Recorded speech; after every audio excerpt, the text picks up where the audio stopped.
सदर मुमलिकत आसिफ अली जरदारी आज कौमी असम्बली और सैनेट के मुश्तरका इजलास से खिताब करेंगे। कौमी असम्बली सेक्रेटेरिएट ने पार्लियामेंट के मुश्तरका इजलास का एक निकाती एजेंडा जारी कर दिया।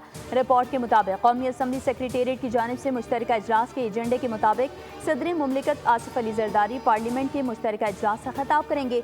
एजेंडे के मुताबिक पार्लियामेंट का मुश्तरका इजलास दोपहर 3 बजे होगा।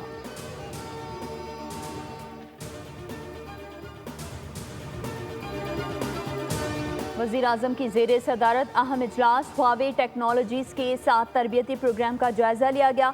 वज़ीर-ए-आज़म शहबाज शरीफ ने कहा कि टेक्नोलॉजी के फ़रोग़ में नौजवानों का कलीदी किरदार है। नौजवानों को जदीद टेक्नोलॉजी से लैस करने के लिए इक़दाम कर रहे हैं।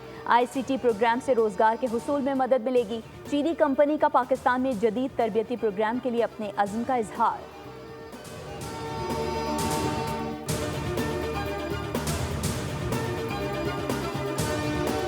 सुप्रीम कोर्ट में आज 2 आईनी बेंचेस अहम केसेस पर समाअत करेंगे। पहला आईनी बेंच टैक्स केसेस पर आज सुबह 9:30 बजे समाअत करेगा। जस्टिस अमीनुद्दीन खान की सरबराही में 5 रुकनी बेंच केस सुनेगा। मिलिट्री कोर्ट केस पर भी समाअत होगी।